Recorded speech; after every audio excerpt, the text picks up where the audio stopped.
श्री गोपालकृष्णाय नमः।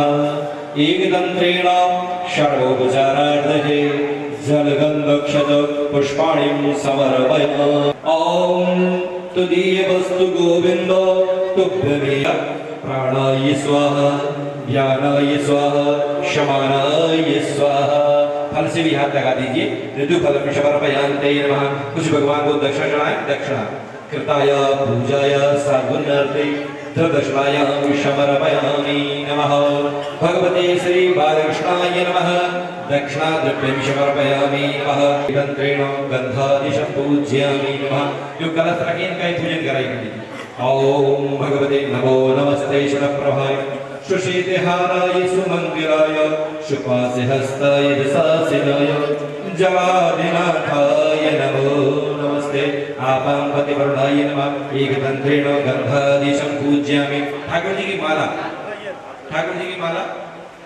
गोपालकृष्णाय नमः। बालकृष्णाय नमः। पुष्पं पुष्पमाल्यं पीछे तक करना है, पीछे तक करना है। पुष्पं पुष्पमाल्यं समर्पयामि नमः।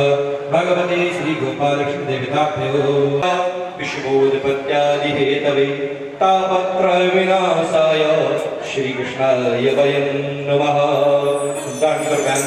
माला पहनाइए। व्यासाय नमः। व्यासाय विष्णुरूपाय व्यासरूपे विष्णवे नमो वैनते वासिष्ठाय नमो नमः। पुनः दशरथाय समर्पयामि नमो नमः। अब हम सभी आरती के लिए थोड़ा माइक सेट करें अच्छे से। थोड़ा भैया माइक।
कालिकायै च विद्महे कर्मसिद्ध्यै च धीमहि तन्नो गौरी प्रचोदयात्। ॐ नन्दनन्दनाय विद्महे यशोदानन्दनाय धीमहि तन्नो श्रीकृष्ण प्रचोदयात्। ॐ वृषभानुजायै च विद्महे कृष्णप्रियायै च धीमहि तन्नो श्रीराधा प्रचोदयात्। श्रीवन्दिका बकुलजं भगपाणिलाब्जै पुण्यगजादिकरवेलरसादिपुष्पै बिल्वप्रवाह तुलसीदलमञ्जरीभिः त्वां पूजयामि जगदीश्वर मे प्रसीद।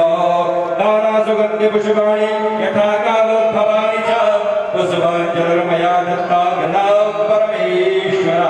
भगवान श्री गोपाल कृष्ण चरणारविन्दे मंत्र पुष्पाञ्जलिं शारयामि।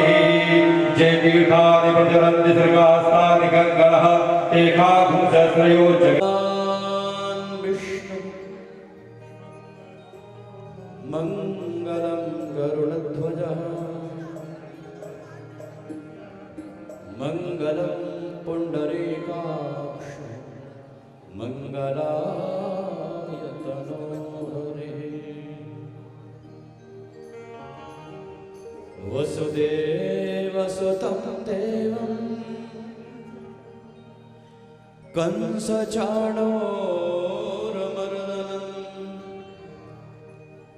देवकी परमानन्दं कृष्णं वन्दे जगद्गुरुम्। नारायणं नमस्कृत्य नरं चैव नरोत्तमं देवीं सरस्वतीं व्यासं ततो जयमुदीरये।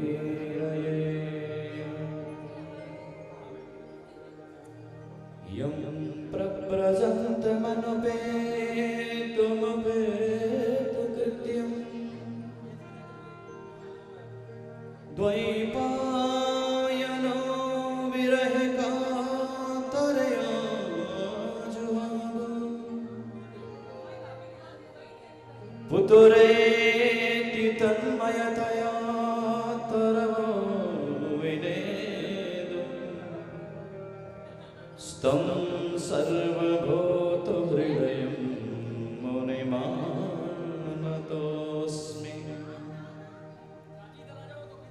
कितप्तकाञ्चन गौराङ्गी राधा वृन्दावनेश्वरी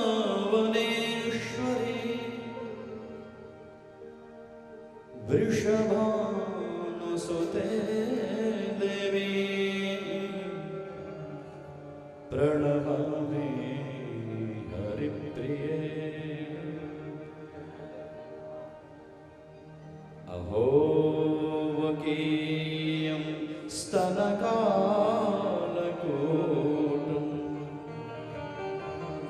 जिघांसया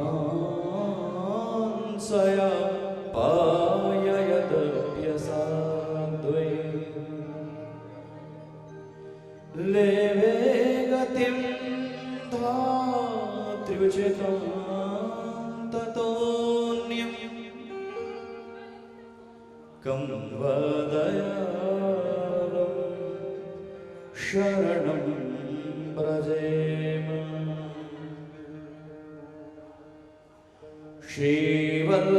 श्रीवल्लभानन्त जगन्निवास श्रीराम राजेन्द्र नमो नमस्ते। सदा सनाथं कुरु मां नाथ नाथ प्रभो दीनदयालुमूर्ते।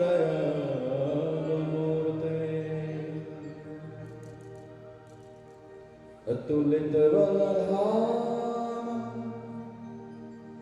हेम शैलाभदेह जवन कृष्ण ज्ञानिनामग्रगण्यं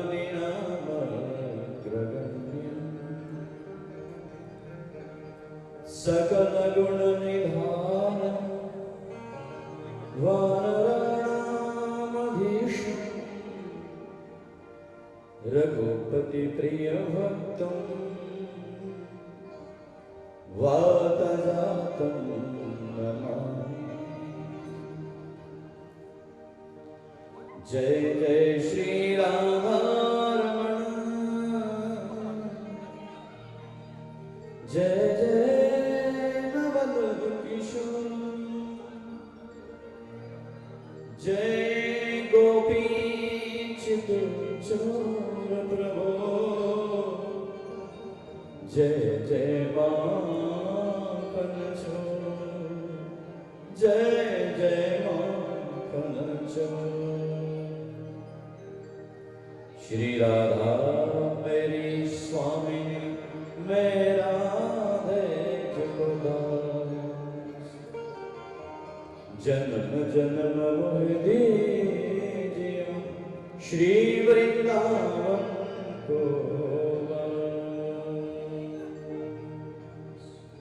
सभी मिलके बोले हरे राम राम राम हरे हरे, हरे कृष्ण कृष्ण कृष्ण हरे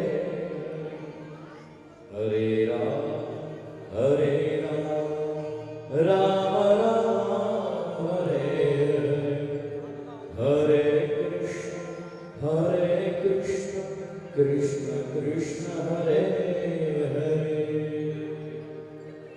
बोलिए भागवत भगवान की जय। जय जय श्री राधे। बंधुओं, बड़ी मधुर और पावन मेला है।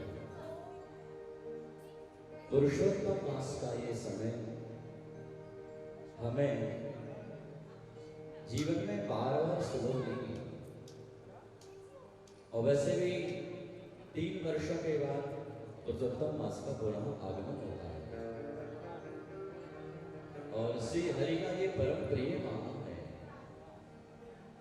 और जिस भक्त के लिए इस माह का निर्माण किया गया, निर्मित किया गया, उस भक्त की आज हम कथा का भी दर्शन करेंगे, श्रवण करेंगे। आइए, इससे पहले हम भागवती गंगा में प्रवेश करें। अपने मन और वाणी को पवित्र करने के लिए हम भगवान नाम का सहारा ले लें। आइए, हमारे साथ तालियों के साथ सेवा करते हुए श्री हरि नाम का सहारा ले लें।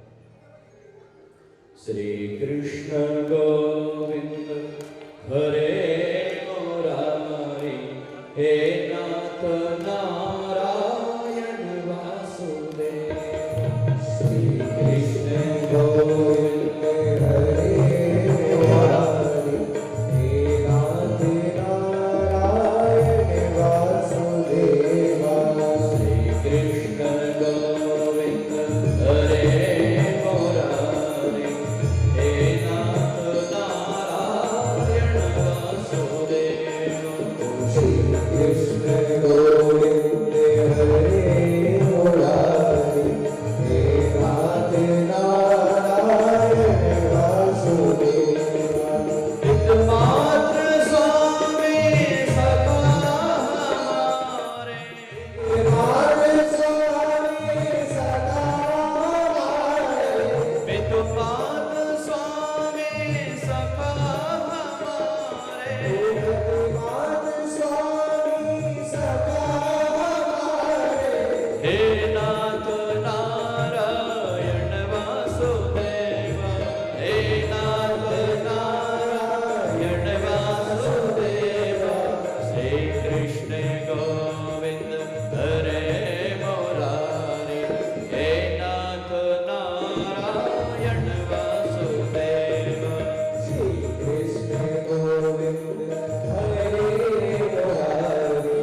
पले मुरारी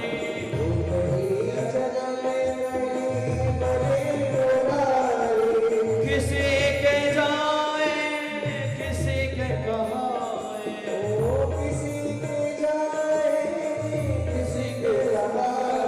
हे अद्भुत हर बात तिहारी हे अद्भुत हर बात तिहारी हे अद्भुत हर बात तिहारी श्री कृष्ण गोविंद हरे मुरारी हे नाथ नारायण वासुदेव गोकुल में चमके मथुरा के तारे गोकुल में चमके मथुरा के तारे हे नाथ नारायण वासुदेव श्री कृष्ण गोविंद हरे मुरारी हे नाथ नारायण वासुदेव राधे कृष्ण कृष्ण राधे कृष्ण कृष्ण कृष्ण राधे कृष्ण राधे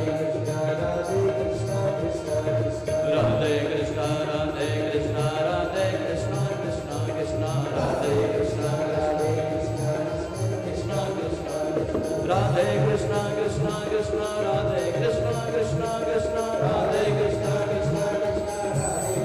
कृष्ण राधे कृष्ण राधे कृष्ण राधे कृष्ण राधे कृष्ण राधे कृष्ण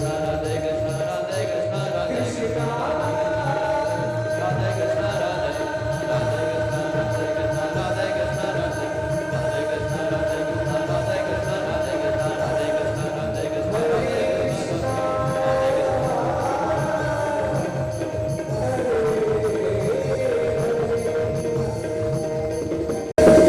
बोले बालकृष्ण जय जय श्री राम। परम मंगलमय आनंद कंदन नंदनंदन देवी के नंदन भक्तवांछा करो अकारण करुणा वर्णालय भगवान श्री राधा कृष्ण का वाङ्मय स्वरूप श्रीमद् भागवत महापुराण को बार बार प्रणाम करते हुए इस भागवत प्रांगण में विराजित भगवान श्री राघवेंद्र सरकार के पाद पद्मों में कोटि कोटि वंदन करते हुए गणपत्यादि सभी मंडल देवताओं को प्रणाम करते हुए मंचस्थ सभी विद्वद्वरेण्य पूज्य चौबे जी आदरणीय रामकृष्ण जी और भोपाल शहर के प्रतिष्ठित विद्वान वेदाचार्य श्री रुद्राचार्य जी महाराज और उनके सभी अन्य आचार्यगण संगीत के सभी मेरे साथीगण यजमान परिवार के सभी सदस्यगण कथा के प्रमुख यजमान और इस कथा मंडप में विराजित भक्तिमती माताएं भक्तिमान पुरुष आप सबको भी बड़े प्रेम से और सहृदय राधे राधे। तो एक बार प्रेम से बोलिए, जरा और प्रेम से बोलिए, ना जोर से बोलने को थोड़ी कहा है, प्रेम से बोलने को तो आप जोर से क्या है? अच्छा एक बात और, भगवान नाम को पुकारने बड़ा एक आराम मिलता है। अब कोई बोलता है जय सिया राम, कोई बोले जय सिया राम। अब तो वो बोलने बोलने में कितना अंतर हो गया ना, एक मधुर वाणी और एक कर्कश वाणी। इसलिए जब हरि नाम बुलाया जाए अथवा आप किसी से भी जय सिया राम मुझे भी बोले राधे राधे बोले तो उसमें आप झुक के बोले, उसमें नाम का सम्मान है महाराज। वो नाम भगवान से बड़ा है, भगवान का नाम राम से बड़ा, राम का नाम। इसलिए भगवान का नाम तो भैया बड़े प्रेम से और बड़ी तन्मयता के साथ ही लेनी चाहिए। अब ध्यान रखना, जब किसी जय सिया राम करोगे ना भैया जय सिया राम, मुखमंडल खिल जाए आपका। वो सामने वाला कहेगा क्या बात है, कितना भक्त है, कितना सहृदय है, कि कितने प्रेम से और भगवत नाम स्मरण कर रहा है। इसलिए नाम का साथ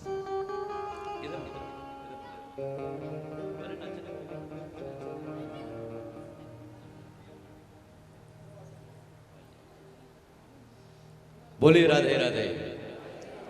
हाँ जी, आइए, आज समय बड़ा कम है और कथा का क्रम बड़ा लंबा है। सीधे वहीं चलते हैं जहां पर स्नेमी सारण्य की पावन धरा में शौनक आदि ऋषि विराजमान है। वो सूत जी महाराज उन्हें भागवत की कथामृत का पान करा रहे हैं और महर्षिगण क्या कर रहे हैं, अपने कानों को उन्होंने दोना बना लिया है और वो भागवत जी का अमृत भर भर कान पी रहे हैं। महाराज आज हमको भी ऐसे ही करना है। उसी दिव्य कथा को महर्षि नारद के लिए सनकादिक ऋषि हरिद्वार के आनंद घाट पर श्रवण करा रहे हैं। आइए हम भी उसी घाट पर चलते हैं जहाँ नारद जी विराजमान हैं, जहाँ नैमी सारण में शौनक आदि महर्षि विराजित हैं। इस मन को वहीं ले चलते हैं। कथा का प्रसंग चल रहा था कि इतना सदाचारी धर्माचारी राजा कैसे संत का अपमान कर बैठा। तो ये हम सब जानते हैं। राजा ने पांचवा स्थान ततो नृतम मदम कायम रजो वैरम च पंचमम। जब कहा कि मुझे कोई एक स्थान और सुंदर सा दिया जाए तो क्या चाहता है, तो उसने कह दिया मैं स्वर्ण में वास चाहता हूं, लेकिन वो स्वर्ण जो रिश्वतखोरी से बिना श्रम के द्वारा संचय किया गया हो। तो महाराज वो जरासंध ऐसा ही कोई राजा था जो अपने बाहुबल से छोटे छोटे राजाओं को परास्त करके उनके धन का संचय अपने कारागार में, अपने कोषागार में कर लिया करता था। तो महाराज उस धन में, उसी खजाने से जो धन लाया गया था, उसमें वो स्वर्ण रत्न जड़ित मुकुट था जो सभासदों के कहने से परीक्षित जी ने धारण किया था और शिकार करने के लिए जंगल में गए थे। अब चूंकि मुकुट वो आतताई राजा का था तो उसमें कलयुग की व्याप्ति थी। महाराज बुद्धि में विभ्रम हो गया, संत का अपमान हो गया। परिणाम क्या हुआ? मृत्यु का साक्षात्कार। तो कहने का भाव यह है, अच्छा देखिए वो कितना दयालु राजा कि जिसने देखा कि जो वृषभ के रूप में धर्म थे, गौ के रूप में धरती थी, धरणी देवी थी, उनको आश्वस्त भी किया था कि जब तक मेरे शरीर में प्राण है तो मैं किसी प्रकार से कोई आघात पहुंचाने वाला नहीं होगा। इसलिए मैं तुम्हारे तीनों पैरों को और जोड़ देता हूं। तो धर्म के चार पैर होते हैं महाराज। चौथा पग तो सत्य है और सत्य ही हम शरण की बात कर रहे हैं। और आज ब्रह्मादिक भगवान श्री कृष्ण की सत्य शब्द से ही आराधना करेंगे, उनका स्तवन करेंगे। तो सत्य, दया, तप और सुचिता, ये चार आधार हैं महाराज धर्म के। ये चार पग हैं, पैर हैं जिन पे धर्म खड़ा हुआ है। कौन से पग हैं वो चार? सत्य, दया, तप और शुचिता अर्थात पवित्रता। पवित्रता दो प्रकार की होती है, एक आभ्यंतर पवित्र होता है और एक बाह्य। तो बाह्य रूप से तो हर आदमी पवित्र दिखता है कि नहीं? बड़े सुंदर सुंदर वस्त्र आभूषण पहनेंगे, बड़ा सुंदर स्वरूप बना लेंगे, हम बड़े अच्छे से। अब अंदर भले कैसे किसी को काटने को निकले हों, लेकिन हम बड़े अच्छे। तो आभ्यंतर सौंदर्य भी हो और बाह्य भी हो। जीवन में तपस्या भी हो, दयादान भी होना चाहिए और सत्य का आचरण भी होना चाहिए। अगर इन पर आप चल रहे हैं तो समझिए आप धर्म के मार्ग पर चल रहे हैं। और अगर ये आपके जीवन में नहीं है तो आप समझिए हम धर्म से बहुत दूर हैं, बहुत दूर है। तो महाराज बुद्धि में विभ्रम हुआ, श्राप के भागी बने। राज्य की सत्ता पुत्र जन्मेजय को सौंपी, चल पड़े गंगा के किनारे। गंगा मैया में स्नान किया। ब्रह्म ऋषियों का, दिव्य ऋषियों का, संतों का आगमन हुआ। दर्शन लाभ मिला, जिज्ञासा रखी महाराज, दो ही प्रश्न, समाधान नहीं मिला। भगवत स्मरण किया, भगवत कृपा हुई, भगवत अनुग्रह हुआ। श्री हरि नारायण ही महाराज सुखदेव व्यास नंदन के रूप में प्रकट हो गए। बोले सुखदेव भगवान की। और जब सुखदेव भगवान प्रकट हो गए महाराज तो महर्षि नारद ने कह दिया, वहां पर उस सभा में नारद जी भी विराजमान थे। क्या कहा कि राजन, आपके प्रश्नों का समाधान इन्हीं से प्राप्त होगा, इसलिए इनके चरणों की सेवा करो, इनको अर्घ्य दो, इनको आचमन कराइए, इनको पाद्य अर्घ पुष्पादि से पूजन करिए और वाणी से इनको अपना संबोधन, वंदन, स्तवन करते हुए अपने प्रश्नों को इनके सामने प्रकट करिए, आपको जीवन लाभ मिलेगा। बोलिए राधे राधे। तो कह दिया, अतः पृच्छामि संसिद्धिं योगिनां परमं गुरुं पुरुषस्य यत्कार्यं म्रियमाणस्य सर्वथा। जिसने जन्म लिया है, हम सब ने जन्म लिया है महाराज, क्या करना चाहिए? और जिसकी मृत्यु नजदीक में आ गई है उसे क्या करना चाहिए? बस महाराज अब आप बताओ मैं क्या करूं? मैंने खूब जीवन जिया और खूब भोगों को मैंने भोगा, जितना बना मैंने सत्कर्म भी किया महाराज, लेकिन इस अवस्था में आकर के मेरी बुद्धि में विभ्रम आ गया और मैं ब्राह्मण के श्राप का भागी बन गया। नाथ मेरी मृत्यु सप्तम दिवस तय है मेरी मृत्यु। अब मुझे डर लग रहा है, मैं तो नरक में जाऊंगा, कुछ ऐसी कृपा करो कि मैं भगवत धाम का अधिकारी बन जाऊं। मेरे जीवन में समय नहीं है। यच्छ्रोतव्यम अतो जप्यम यत् कर्तव्यम निर्विप्रभो स्मरणीयम भजनीयम वा ब्रूहि यद्वा विपर्ययम। मैं क्या करूं अब मैं? आप मुझे उपदेश करिए। तब मुस्कुराते हुए सुखदेव भगवान ने कहा, ये परीक्षित डरने की बात नहीं। रघुवंश में एक राजा हुए थे खडवांग, जिनको 2.5 घड़ी में मोक्ष मिल गया था महाराज। 2.5 घड़ी में। जीवन भर आप कुछ करो मत करो कोई बात नहीं, जब अवसर मिल जाए महाराज। पहली बात तो अवसर मिलता नहीं है, और अवसर मिल जाए तो अवसर को पहचानो क्या यही समय है जिसमें हमने अपने लिए कुछ करना है। तो अवसर तो महाराज एक बार भी आएगा, 2 बार भी आएगा, 3 बार भी आ सकता है। बार सुंदर अवसर आने वाले जीवन में नहीं है। अगर अवसर मिल जाए तो पहचानिए और अपने कल्याण आत्म कल्याण के लिए खोजिए कौन सा मार्ग है जो आपके कल्याण के द्वार खोलता है। तो कहा, राजन चिंता मत करो, तुम्हारे पास 7 दिन बहुत हैं। तुम्हारा पहला प्रश्न, वरीया ने इसलिए प्रश्न कर तो लोक हितम नृपो। हे राजन, तुमने संसार के भले के लिए प्रश्नों को समाधान मांगा है मुझसे, इसलिए न केवल ये तुम्हारे प्रश्न है, बाकी संसार के हित के लिए प्रश्न है। तो सुनिए, परीक्षित जी की जिज्ञासा शांत करते हुए सुखदेव भगवान ने कहा कि तस्मात् भारत सर्वात्मा भगवानेश्वरो हरिः श्रोतव्यः कीर्तितव्यश्च स्मर्तव्यश्चेच्छता भयम्। तस्मात् भारत सर्वात्मा भगवान ईश्वरो हरि। हे राजन, श्री हरि सब जगह विराजमान है, बस उनको प्राप्त करने की चाह होनी चाहिए। तो वो कैसे प्रकट होते हैं? तो सुनो, श्रोतव्य, सुनने मात्र से। देखिए क्या बात है महाराज। सुखदेव भगवान ने पहला शब्द कहा है समाधान में कि श्रोतव्य कीर्तितव्यश्च स्मर्तव्यश्चेच्छता भयम्। अरे उसको प्राप्त करने के लिए इच्छा तो करिए, और अगर इच्छा है तो हरि कथा श्रवण कर लिए, सत्संग श्रवण करिए, कीर्तन कर लिए भगवान का। श्रोतव्य कीर्तितव्यस्य स्मर्तव्य, भगवान का स्मरण करिए। अब बताइए, इससे अच्छा साधन वाला और क्या हो सकता है हमारे लिए? हाँ, ना जटाजूट धारण करना, बड़े बड़े कंठी धारण करना, ना बड़ा तिलक लगाना, ना घर छोड़ना, ना जंगल में जाना, ना पर्वत श्रृंखला में खोजना, अपना गुफा में कहीं स्थान बनाना, कुछ भी तो नहीं करने को कहा है उन्होंने। क्या कहा है? सुनिए, श्रोता बनिए, कीर्तन करिए, स्मरण करिए। और शिव महापुराण में भी इसी बात को कहा गया है महाराज, श्रोत्रेणो श्रवणम तस्य।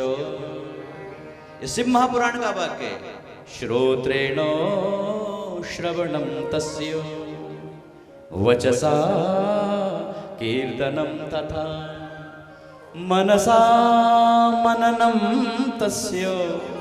मनसा मननम तस्य त्रयो साधनमुच्यते। त्रयो साधनमुच्यते।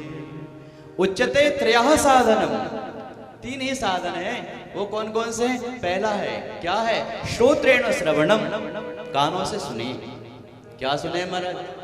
कि पत्नी क्या बोल रही थी? हाँ, क्या बोला किसी ने? मजाल ऐसा कि मेरे लिए ऐसा बोला है, मेरे लिए चलता रहेगा ये। श्रोत्रेण श्रवणम, क्या करें? हरि कथा श्रवण करें, सत्संग श्रवण करें, संतों के महापुरुषों के वचनों को श्रवण करें, गुरुजनों के वचनों को श्रवण करें। वचसा कीर्तनम, वाणी से कीर्तन करें, मनसा मननम, और मन से मनन करिए। मनन मतलब कोई स्मरण करिए। ये तीनों साधन है महाराज कली काल के लिए विशेषतः।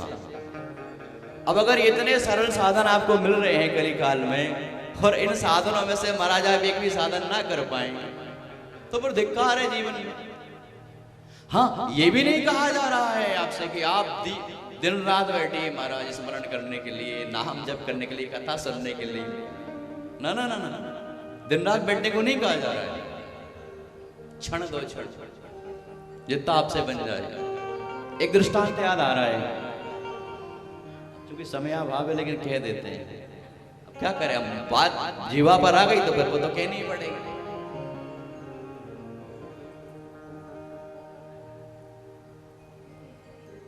कथा ऐसी हो रही थी, कोई हमारे जैसे कोई सुना रहे होंगे महाराज कि भगवत स्मरण, भगवत चिंतन, नाम कीर्तन, माला जप वगैरह करना चाहिए, नियम बनाने चाहिए, नियम। हाँ, ये बात अलग है, घंटा 4 घंटे मत सुनाओ, चाहे आप 2 मिनट, 5 मिनट, 1 मिनट, जितना समय हो आपको, लेकिन आपको उतना नियम बनाना चाहिए। नियम बना लो, हमको ये काम नित्य करना है। चाहे अगरबत्ती लगाने का ही नियम बना लो, हमको मंदिर में जाके अगरबत्ती केवल लगाना है, इतने में ही कल्याण हो जाएगा। ऐसी बात तो कथा में सुना रहे थे महाराज। एक सेठ जी थे, कथा वाचने के बाद महाराज जी नीचे आए। सेठ जी ने कहा, महाराज आपने वाणी तो बड़ी अच्छी कही, अच्छा वचन कहा है आपने, नियम बनाना चाहिए, बनाना भी चाहिए। सच है, जिसके पास समय ना हो, अगर भाई व्यापार व्यवसाय वाले हम लोग हैं, हम लोगों के पास टाइम तो रहता नहीं, तो महाराज जी ने कहा एक काम करो, आप घंटा भर बैठ सकते हैं, आधा घंटा बैठ सकते हैं, 15 मिनट बैठ सकते हैं। सेठ जी ने कहा बिल्कुल नहीं बैठ सकते। 5 मिनट बिल्कुल नहीं, 2 मिनट बिल्कुल नहीं, 1 मिनट बिल्कुल नहीं, तो बैठ ही नहीं सकते, बिल्कुल नहीं बैठ सकते। तो पंडित जी ने कहा भैया पर कोई बात नहीं, भटकते रहो, घूमते रहो। जब 24 घंटे में से आप 1 मिनट भगवान को नहीं दे सकते तो भटकते रहो, घूमते रहो, माया में करते रहो भ्रमण। तो कह रहे महाराज कुछ आप तो विद्वान हैं, कोई ऐसा कोई काम बता दो चलते फिरते हो जाए। तो पंडित जी ने कहा चलो ठीक है एक हमारे पास व्यवस्था। तो कहा जल्दी बताओ क्या है। राम राम तो बोल सकते हो? हाँ, जय श्री राम बोल सकते हैं। तो जब जाओ सब पत्नी से जय श्री राम बोल के जाना। अरे महाराज पत्नी तो बड़ी बेकार, माथा खराब हो जाता है उसे देख के। अच्छा, तो किससे बोलोगे? पिताजी से? पिताजी से भी नहीं बोलेंगे तो किसी से तो बोल सकते हो। तो कहते जब मैं घर से बाहर निकलता हूँ तैयार होकर के, तो घर के सामने एक कुम्हार रहता है, कुम्हार का घर है, वो बाहर ही बैठा बैठा बर्तन ठोकता रहता है मिट्टी से। उसको मैं जैसे आराम करके निकल जाया करूंगा। तो बोला ठीक है भैया, इतना ही चल जाएगा बस।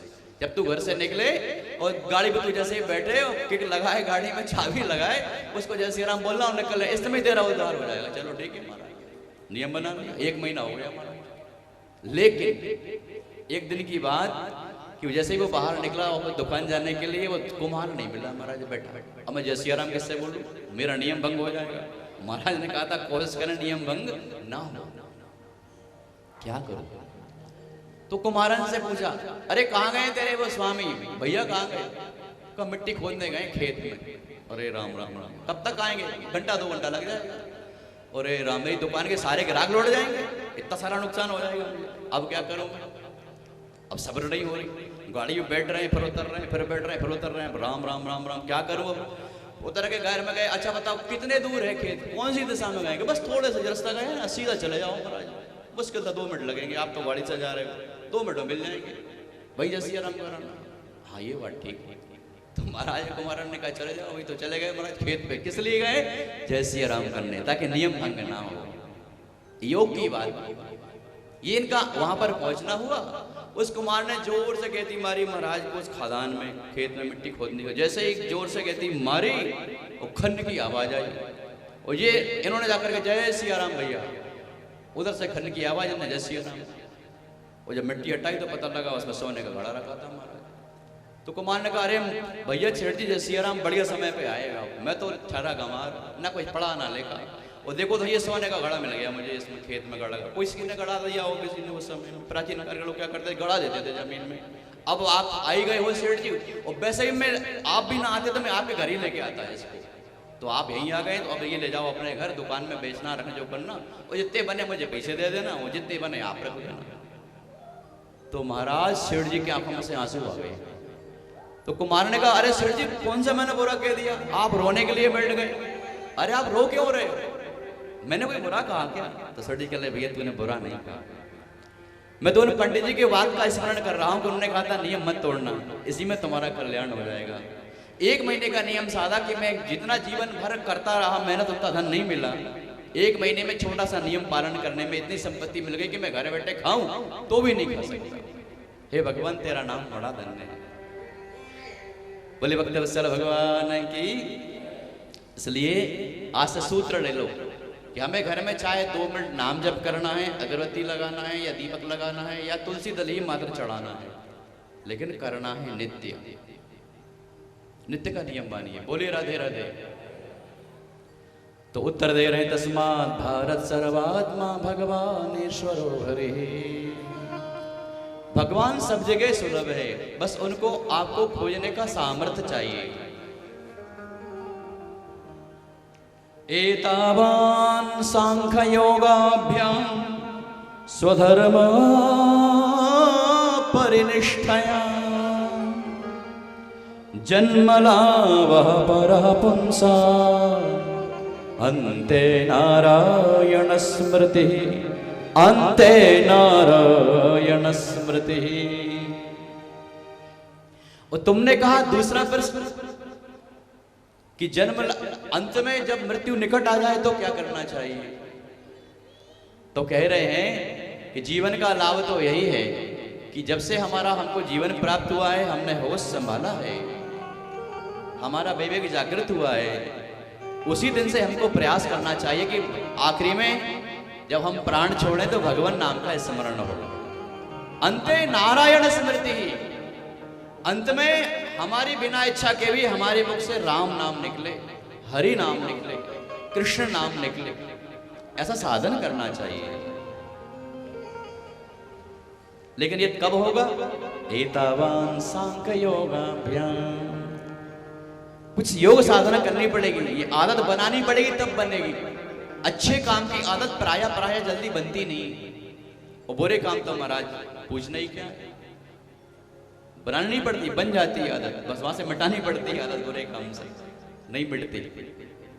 लेकिन मनुष्य क्या नहीं कर सकता महाराज? ऐसा कौन सा काम है जो मनुष्य कर नहीं सकता? सब कुछ कर सकता है, बस दृढ़ संकल्प होना चाहिए। बोलिए प्रेम से एक बार, प्रेम से बोल दो। तदहं ते विधास्यामि महापौरुषिको भवान्। तुम परम भागवत हो, भगवान के भक्त हो, इसलिए मैं तुम्हें क्या करूंगा? भागवत जी का श्रवण कराऊंगा, मैं तुम्हें भागवत का कथा श्रवण कराऊंगा। इदं भागवतं नाम पुराणं ब्रह्म संहितं तं श्लोक चरितो चकार भगवान ऋषि। महर्षि वेदव्यास ने इस महापुराण की दिव्य रचना करी है, और तुम महाभागवत हो, भगवान के परम भक्त हो, आस्थावान हो, श्रद्धावान हो, इसलिए हे राजन मैं तुम्हें भागवत की कथा श्रवण कराऊंगा, इसी से तुम्हारी मुक्ति हो जाएगी। अब दूसरे प्रश्न का उत्तर दे रहे हैं कि महाराज अंत में जब समय बढ़ता चला जाता है तो वृद्धावस्था में प्राय माया का प्रभाव ज्यादा दिखने को मिलता है। परीक्षित जी कह रहे हैं कि भगवान अंत काल में वृद्धावस्था में प्राय माया का प्रभाव ज्यादा दिखने को मिलता है। ये मन बच्चों में रमा रहता है, घर में रमा रहता है, कैसे इसको बाहर निकाला जाए? तो भगवान सुखदेव भगवान कह रहे हैं कि हे राजन, छिंद्यात् संग शस्त्रेणो स्पृहा देहेनु ये चतम। क्या करें? छिंद्याद संग शस्त्रेणो स्पृहाम देहेनु ये चतम। अगर मन घर में बार बार रमा है, वहां से नहीं हट रहा है, भगवान स्मरण चिंतन नहीं कर रहा है, तो क्या करो? इस मोह रूपी बंधन को बैराग रूपी खड्ग से काट डालो। छिंद्याद संग शस्त्रेणो, असंग शस्त्रेणो छिंद्याद, अर्थात वैराग्य रूपी शस्त्र से इसको काट डालो। किसको काट डालो? इस माया रूपी बंधन को, इस माया रूपी तंतु को, रस्सी को काट डालिए महाराज। तो कहा भगवान ये सब कैसे संभव हो पाएगा, साधना कैसे करने चाहिए, मुझे विस्तार से बताइए। तो कहने लगे साधना की बात कर रहे हो तो सुनो, सबसे पहले क्या करना चाहिए? बोलिए ना क्या करना चाहिए? अरे बोलिए ना। हाँ, क्या करना चाहिए तो हम आपको बता दें, क्योंकि आपके काम की बात है ना, इसलिए थोड़ा बहुत प्रश्न चलता है। तो जिता सनो जित श्वासो जित संगो जितेंद्रिया। ध्यान से सुनिए क्या करना है। जितासनो, आसन को जीतना सीखें। जहां आप बैठे हैं अर्थात बैठना सीखें। कितने देर बैठना है? 4 घंटे बैठना है। लेकिन आप कितनी देर बैठते हैं? महाराज 1 घंटे बैठते हैं। तो बैठना कितनी देर चाहिए? जितनी देर तक व्यासी महाराज विराजमान, तब तक तो बैठो ना। अब आप मन बना के आएंगे घर से, हमको तो 5:30 बजे ही जाना है महाराज, तो फिर आपको कौन रोक सकता है? कोई रोकने वाला है ही नहीं। तो भगवान कैसे मिलेंगे, साधना कैसे होगी?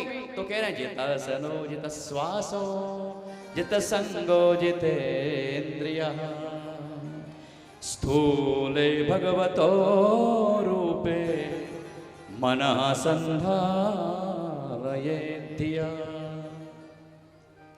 पहले आसन को जीतना सीखें, जित श्वासो, फिर श्वास को जीतना सीखें अर्थात प्राणायाम करें। जित संगो, फिर असंग रहना सीखें अर्थात इंद्रियों से असंग हो जाएं। इंद्रिय कहेंगे भैया आज तो हमको यहाँ जाना है, भले कथा में चौथा दिन है, हम तो 5 बजे ही जाएंगे। तो उस मन की बात को मारो बार बार, उस मन से कहो नहीं नहीं आज तो हम 3 बजे ही जाएंगे, और आज नहीं अब तो रोज जाएंगे, और जहां जहां कथा हुई वहां जाएंगे। जित संगो, बार बार मन को मारो, इंद्रियों को बार बार परास्त करो कौशल से, साधना के बल से। जित सनो जित श्वासो जित संगो जितेंद्रिया। अब महाराज 10 इंद्रिय हैं, 11वां है मन। और मन सारी इंद्रियों को नचाता है महाराज। मन का अधिकार सभी इंद्रियों पर है। तो भैया 10 इंद्रियों पर विजय प्राप्त करना तो बहुत कठिन है, बहुत दुर्लभ है। आप 10 में से अगर एक भी जीत लोगे ना, इतने में ही भगवान प्रकट हो जाएगा। केवल एक जीत लो। कौन सी जीतना है? श्रवणम, कानों की शक्ति जो है ना। अच्छा, सारी इंद्रियों में महाराज सर्वश्रेष्ठ अगर इंद्रिय है तो वह है कर्ण। केवल सुनते हैं, ना आंख है न जीवा है, नहीं है जीवा, भले राम नाम लेती है लेकिन जीवा उतनी सुंदर नहीं है जितने सुंदर कर्ण है। क्यों? केवल ये ग्रहण करना जानते हैं, केवल ग्रहण करते हैं महाराज जी। आंखें अच्छा भी देख लेती हैं, बुरा भी देख लेती हैं। कान बुरा सुन सकते हैं, अच्छा सुन सकते हैं, ये तो हो सकता है। भोजन अच्छा भी खाया सकता है, बुरा भी खाया जा सकता है, बिल्कुल सही बात है। लेकिन आप आंखों से अच्छा बुरा देख सकते हैं, आंखों ही आंखों में अच्छे बुरे का जवाब भी दे सकते हैं। लेकिन महाराज कान ना अच्छे का जवाब दे सकते ना बुरे का जवाब दे सकते, वो तो केवल ग्रहण ही कर सकते हैं, केवल ये ग्रहण ही कर सकते, इसलिए ये श्रेष्ठ है। इसलिए 10 इंद्रियों में अगर कोई सर्वश्रेष्ठ इंद्रिय है तो वह है श्रवण इंद्रिय। इसलिए भागवत का सूत्र है श्रवणात् मुक्ति। ओ महर्षि नारद ने सनकादिक से कह दिया है, श्रवणम सर्वधर्मेभ्यो वरम मन्ये तपोधना। हे तपोधनो, अगर मुझसे पूछना चाहते हो कि सबसे अच्छा क्या है तो श्रवणम तो वरम मन्ये, मैं सबसे अच्छा सबसे श्रेष्ठ सुनना मानता हूं, सबसे सुनना है। श्रवणम तो वरम मन्ये, क्योंकि श्रवणात् मुक्ति, सुनने से तो मुक्ति है, कथनात् मुक्ति नहीं कहा शास्त्रों ने। हम कथा भले आपको कह रहे हैं, महाराज सुना रहे, लेकिन हमारी मुक्ति हो ना हो हमें नहीं है पता, लेकिन जिसने सुनी है उसकी मुक्ति तय है, क्योंकि श्रवणात् मुक्ति भागवत जी का सूत्र है, कथनात् मुक्ति सूत्र नहीं है, श्रवणात् मुक्ति सूत्र है। तो भैया आपका कल्याण तय है। श्रवण मंगलम, सुनने में ही मंगल है। नास्ति कोपि संशयः अत्र, क्योंकि आप सत्य की शरण में हैं, इसलिए कोई संशय नहीं, कल्याण होना तय है। प्रेम से बोल दो एक बार, अरे प्रेम से बोल दो ना। हाँ जी। तो साधना की बात बताई, उपासना की बात बताई, कैसे उपासना करना चाहिए। कहा भगवान बहुत अच्छी बात बताई आपने। अब एक बात तो बताइए जरा कि भगवान तरह तरह के अवतार ग्रहण करते हैं, भगवान सृष्टि के क्रम को आगे बढ़ाते हैं। ये आखिर ये इतना प्रपंच होता क्यों है, हमें विस्तार से समझाइए। तो जब सृष्टि की बात बताई गई कि सृष्टि क्रम क्यों बनाया गया, इसी बात को भागवत जी में कहा जा रहा है कि उद्धव जी ने विदुर जी को कहा कि भगवान आपको स्मरण कर रहे थे और अंत की बेला में आपको स्मरण करते हुए भगवान गए हैं। आपके लिए कोई संदेश भी उन्होंने भेजा है। वो संदेश आपके लिए श्री हरि क्षेत्र में मैत्रेय जी के द्वारा प्राप्त होगा। तो हे विदुर जी, आप मैत्रेय जी के पास में जाइए और उनसे भगवान ने आपके विषय में क्या कहा है, भगवान ने आपको क्या क्या स्मरण किया है, वह आप उनसे श्रवण कर सकते हैं। तो विदुर जी महाराज हरि क्षेत्र में पहुंचे हैं मैत्रेय जी के पास में कि भगवान ने क्या उपदेश दिया था मेरे निमित्त, क्या आदेश था मुझको। और वहां मैत्रेय से सत्संग हुआ है महाराज विदुर जी का, और वहां पर विदुर जी ने भी यही प्रश्न किया है। क्या प्रश्न किया है कि महाराज ये भगवान जब अवतार ग्रहण करते ही क्यों है, जब धराधाम को छोड़ के चले जाते हैं, हम जैसे भक्तों को रोते छोड़ते चले जाते हैं, तो भगवान पर आते ही क्यों है, ये सृष्टि क्यों बनती है, ये सृष्टि का क्रम का प्रश्न विदुर जी ने मैत्रेय जी से हरिद्वार में भी किया। तो आइए हम सृष्टि के क्रम के प्रश्न को सुखदेव जी के द्वारा जो उत्तर दिया गया है उसको हम श्रवण करेंगे। इससे पूर्व सृष्टि के क्रम की जैसे ही बात पूछी तो भगवान का स्मरण करने लगे सुखदेव भगवान। अब भगवान का कीर्तन कर रहे हैं, स्तवन कर रहे हैं, अर्थात मंगलाचरण कर रहे हैं कथा सुनाने के लिए। न यत्र शोको न जरा न मृत्युर नार्तिर्न चोद्वेगोरते कुतश्चित् यच्चित्ततोदः कृपया निदं विदा दुरन्त दुःख प्रभवानुदर्शना।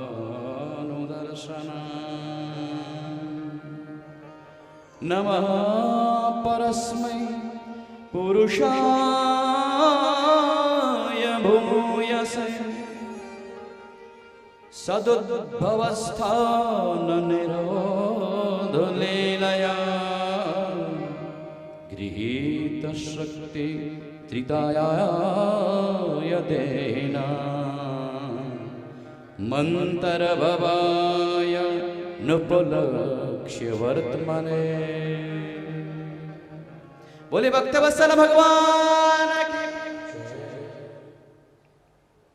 ये सबके आधार जगदाधार श्री हरि नारायण ही तो है। हे राजन, बस भगवान नाम से ही मुक्ति है। हे राजन, तुमने सृष्टि के क्रम के बारे में पूछा, तो मैं सृष्टि के क्रम की आपको बात बताऊं कि भगवान क्षीर सागर में विराजित थे और भगवान के मन में ये संकल्प जागृत हुआ, उद्भासित हुआ, एको हम बहुश्याम, मैं एक हूं, मैं बहुत से रूप में विभक्त हो जाऊं। तो भगवान के नारायण के नाभि कमल से एक कमल विकसित हुआ और उस क्षीर सागर में भगवान विराजित हैं।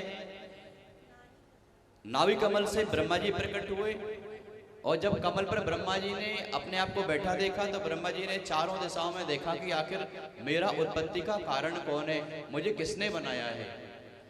जब कोई कहीं नहीं दिखा, चारों तरफ अखंड जल राशि, क्षीर सागर में केवल जल ही जल दिखाई दे रहा है, तो उस कमल की नार में घुस गए महाराज ब्रह्मा जी और लंबे दीर्घ काल तक घुसे रहे, लेकिन कोई और छोर नहीं मिला। तो पुनः लौट के कमल पे उस पे आकर के बैठ गए।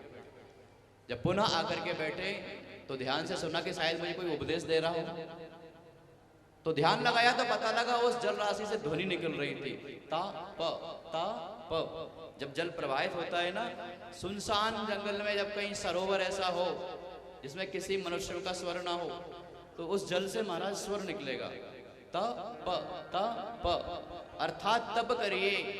तो ब्रह्मा जी ने तप किया महाराज, तो तप के प्रभाव से तब श्री हरि प्रकट हुए।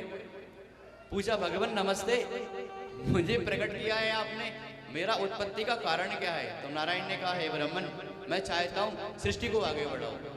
जो आज्ञा महाराज। ब्रह्मा जी ने प्रणाम किया, चल पड़े। सबसे पहले मानसी सृष्टि हुई महाराज, जिसमें 4 पुत्रों को जन्म दिया, सनक, सनंदन, सनातन, सनद कुमार। चारों पुत्रों ने ब्रह्मा जी को प्रणाम किया। पिताजी प्रणाम करते हैं चरणों में, आशीर्वाद दीजिए और आदेश करिए क्या करना है। ब्रह्मा जी ने कहा, खूब सुखी स्वस्थ रहो, बढ़िया आयुष्मान चिरंजीवी भवो। और ऐसे चिरंजीवी हैं महाराज, अनंत काल की आयु हो गई है, लेकिन 16 वर्ष के बालक ही जैसे दिखते हैं। बोलिए राधे राधे। अब जब चारों पुत्रों ने कह दिया, पिताजी हम सृष्टि के क्रम को आगे बढ़ाने में हमारा मन नहीं है, हम माया के बंधन को स्वीकार नहीं करना चाहते, हम तो केवल हरि का चिंतन करेंगे, हम तो केवल हरि स्मरण ही करेंगे, हमें इस माया में नहीं पड़ना। तो ब्रह्मा जी को महाराज क्रोध आया। क्रोध आया तो उस क्रोध को महाराज बहुत उन्होंने साधने की कोशिश करी, लेकिन क्रोध जब नहीं रुका तो ब्रह्मा जी का वह क्रोध दोनों भवों के बीच से महाराज प्रकट हो गया। चूंकि क्रोध प्रकट हुआ था तो वो भव अर्थात रुद्र भगवान प्रकट हो गए। बोली रुद्र भगवान की। वो प्रकट होते सही वह रोने लगे थे, तो रोने लगे तो नाम रुद्र नाम रख दिया उनका। कहा भगवान आदेश करिए क्या करना है। तो ब्रह्मा जी ने कहा, जाइए सृष्टि के क्रम को आगे बढ़ाइए, ये हमारा आदेश है। चल पड़े महाराज रुद्र भगवान, और तरह तरह के भूत प्रेत पिशाच बेताल डाकनी पिशाचिनी ना जाने क्या क्या बनाने लगे महाराज। कोई 1 मुख वाले, कोई 2 मुख वाले, किसी के मुख ही नहीं, कोई आगे चल रहा है पीछे देख रहा है, कोई पीछे देख रहा है आगे चल रहा है। अरे महाराज जब ब्रह्मा जी ने चारों तरफ इस प्रकार की सृष्टि को देखा तो घबरा गए, डर गए, ये कौन है, कहां से आ गए। तो शंकर जी को बुलाया, ये कौन है। तो कहा महाराज आपने सृष्टि को निर्माण करने की बात की थी, हम सृष्टि बना रहे हैं। तो ब्रह्मा जी के बस इतना ही बहुत है, अब बिल्कुल इसी समय बंद कर दो, तत्काल आदेश से इसको बंद कर दिया जाए। जितने बन गए सब बन गए, साहब बेचू तैया जो भी सब बन चुके थे। तो ब्रह्मा जी ने कहा बस बंद, तत्काल आदेश पारित लागू किया जाए। तो महाराज बंद। अब बताओ क्या करना है, कुछ ना कुछ तो करेंगे। ठीक है, करना चाहते हो ना, जाओ कैलाश में बैठ जाओ पर्वत श्रृंखला में, और वही जाकर के बैठ के अपने इष्ट का श्री हरि का नाम स्मरण करते रहना। ठीक है महाराज जी। तो आज भी कैलाश में महाराज भूत बावन महादेव विराजमान है। बोले शंकर भगवान की। पुनः संकल्प किया, ऋषि कुमारों को जन्म दिया, 10 पुत्र मरीचि अत्रि अंगरा पुलस्त पुलह क्रतु भृगु वशिष्ठ दक्ष और नारद, ये 10 पुत्रों को जन्म दिया संकल्प से। इनसे कहा जाओ सृष्टि को आगे बढ़ाओ। फिर भी सृष्टि नहीं आगे बढ़ रही थी जितना वो चाहते थे ब्रह्मा जी। तो अब उन्होंने क्या किया, ब्रह्मा जी ने भगवान का ध्यान लगाया, और जो उनका शरीर था ब्रह्मा जी का, उस शरीर को उन्होंने छोड़ दिया, नष्ट कर दिया। पुनः दूसरा शरीर धारण किया और भगवान का जब ध्यान लगाया, स्तवन किया महाराज, तो क्या हुआ, ब्रह्मा जी के ही शरीर से, ब्रह्मा जी का दाएं भाग से महाराज मनु प्रकट हुए, और ब्रह्मा जी के वाम भाग से शरीर के शतरूपा प्रकट हुई, महाराज मनु और महारानी शतरूपा। तो सबसे पहले मनुष्यों की सृष्टि में मनु के द्वारा मनुष्यों की रचना हुई है, इसलिए हम मनु की संतान होने के कारण मनुष्य कहलाते हैं। तो ब्रह्मा जी के दाएं शरीर से पुरुष का प्रकट अर्थात मनु भगवान प्रकट हुए, और ब्रह्मा जी के बाएं भाग से स्त्रियां, इसलिए स्त्रियों का वाम भाग पवित्र माना जाता है, पुरुषों का दायां भाग श्रेष्ठ माना जाता है। बोलिए राधे राधे। आगे बढ़ाओ संतान को। तो इन्होंने महाराज स्वीकार किया कि महाराज बिल्कुल संतान को क्रम को आगे बढ़ाएंगे सृष्टि को। लेकिन एक बात तो बताइए, हम संसार की सृष्टि कहां करें, मनुष्यों की रचना कहां करें हम। अरे कोई आधार तो हो, धरती तो है ही नहीं। धरती तो इस समय वो महान पराक्रमी कौन, हिरण्याक्ष समुद्र में ले गया है, पाताल में ले गया है। तो फिर भगवान का पुनः ध्यान किया ब्रह्मा जी ने। जब ब्रह्मा जी ने भगवान का ध्यान किया तो ध्यान करते करते महाराज ब्रह्मा जी के भौं के सामने से एक, ब्रह्मा जी के नाक से महाराज एक अंगुष्ठ बराबर शिशु निकला, वराह शिशु। बोले वराह भगवान की।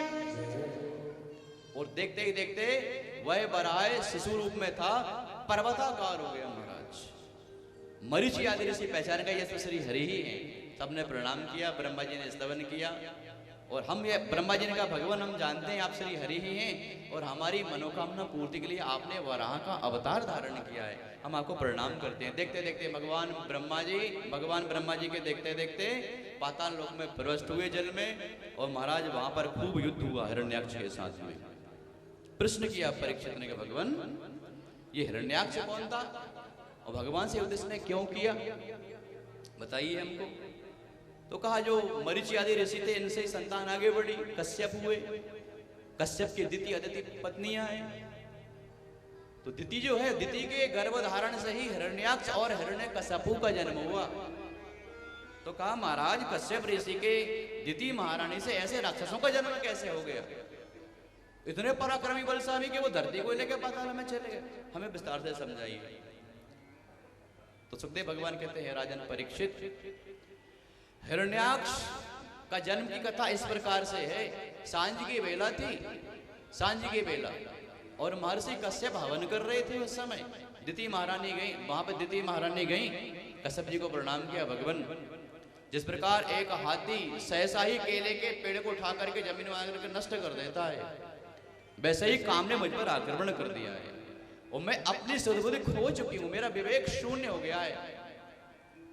हे नाथ मेरी मनोभिलाषा पूर्ण करिए। तो दिति के लिए महाराज कश्यप जी ने बहुत समझाया कि ये सांझ की बेला है, मैं हवन कर रहा हूं और इस समय थोड़ा धैर्य धारण करिए देवी। लेकिन महाराज नहीं माने। तो क्या परिणाम हुआ महाराज, गर्भधारण हुआ। अब वो पछताने लगी कि महाराज सांझ की बेला में तो इस प्रकार का कृत्य नहीं करना चाहिए, अब मैं क्या करूंगी। तो कश्यप जी ने कहा मैं योग बल से देख रहा हूं कि तेरे घर में दो महान दैत्य प्रकट होंगे, तेरे कोख में ऐसे बालक आ रहे हैं जो महान दैत्य बनेंगे, बड़े बड़े दैत्य, और वे दुराचारी होंगे, अत्याचारी होंगे। गबड़ा गई, कांपने लगी।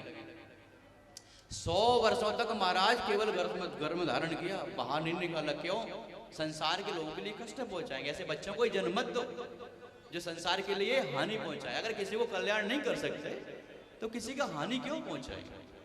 लेकिन महाराज वो गर्भ में जब उनको धारण किया तो उसके धारण करने से लंबा समय हो गया, तो देवताओं की आश्वास प्रश्वास खिंचने लगी। तब कश्यप जी ने कहा कि हे दिति, इन बच्चों को तुम जन्म दो, और ये ऐसे साधारण बच्चे नहीं होंगे, ये महान पराक्रमी होंगे, और इनको मारने के लिए श्री हरि ही अवतार ग्रहण करेंगे। साधारण मनुष्यों के हाथ से मरने वाले नहीं है ये श्री हरि ही आएंगे इनको मारने के लिए।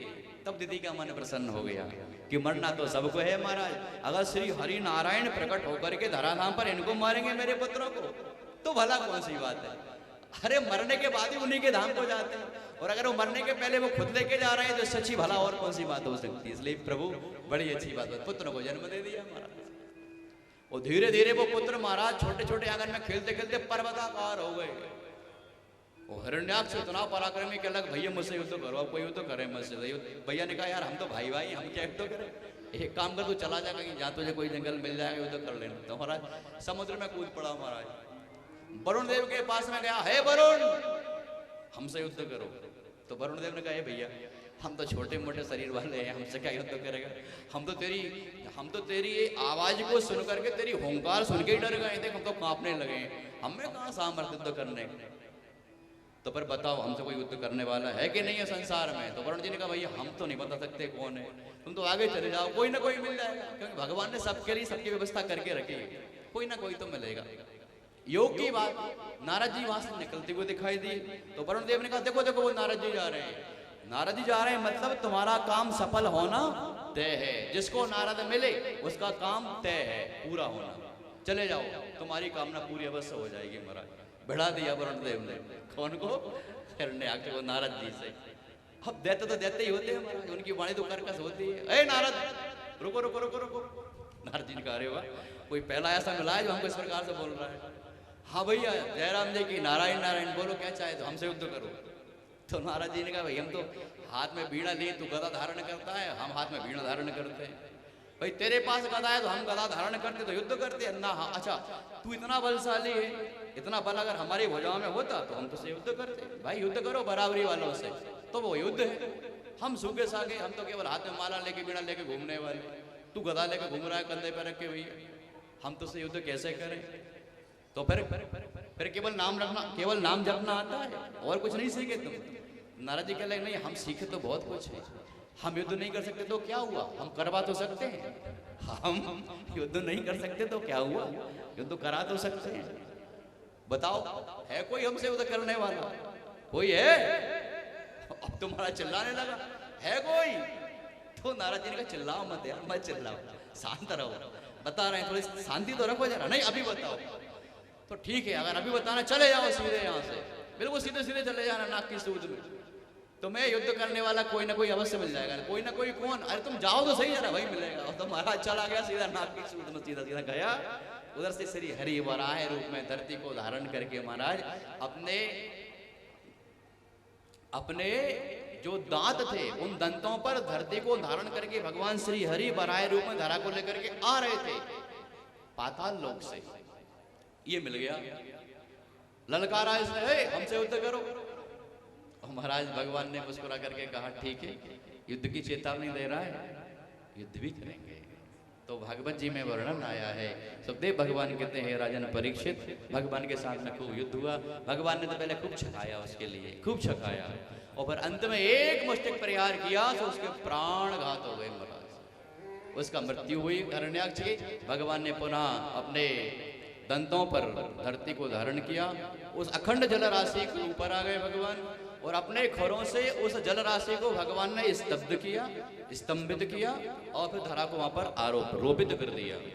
और फिर ब्रह्मा जी ने भगवान की स्तुति फिर से करी, हे भगवान, हे नारायण, हम आपको प्रणाम करते हैं, आपने स्तवन मात्र से आप प्रसन्न हो गए, और संसार की कल्याण के लिए आपने धरा को इस पृथ्वी को आपने पाताल लोक से ला करके यहाँ पर जल राशि को स्तब्ध करके स्थापित किया है, हम आपका वंदन करते हैं, प्रणाम करते हैं। स्तवन करने के बाद भगवान वहां से अंतर ध्यान हो गए। सुखदेव भगवान कहते हैं राजन परीक्षित, इस प्रकार से वह का पुत्र जो हिरण्याक्ष था वह मृत्यु को प्राप्त हो गया। तो महाराज वह हिरण्यकश्यप जो दूसरा बड़ा भाई था उसका क्या हुआ? तो कहने लगे उसकी कथा सप्तम स्कंद में श्रवण कराई जाएगी। बोलिए प्रेम से एक बार राधे राधे, प्रेम से बोलिए। इस प्रकार सूत जी महाराज कह रहे हैं सौनक आदि ऋषियों, परीक्षित के प्रश्नों का समाधान देते हुए श्री सुखदेव भगवान राजन परीक्षित को भागवत की कथा में सृष्टि के क्रम में अब मनु और सदरूपा की जो संतानें हैं उन संतानों के वंशावली का वर्णन करके कह रहे हैं। मनु और सतरूपा इन्होंने सबसे पहले 3 कन्याओं को जन्म दिया। पहली है आकुति, दूसरी है देवहूति और तीसरी है प्रसूति। 2 पुत्र हैं, उत्तानपाद और प्रियव्रत। तो आकुति का विवाह रुचि प्रजापति के साथ में किया गया। देवहूति का विवाह महर्षि कर्दम के साथ में किया गया। तो कहा महाराज महर्षि कर्दम तो बड़े साधना संपन्न महर्षि थे, हमें उनके विवाह की बात बताइए ना। तो उनके विवाह की बात बता रहे हैं। महर्षि कर्दम तपस्या करने के लिए पर्वत पर चल पड़े महाराज, और तपस्या करने के लिए गए। संकल्प किया गया है कि हमको ऐसी पत्नी मिले। कैसी पत्नी? जैसे हम दुर्गा सप्तशती में पाठ करते हैं नवरात्र में, पत्नी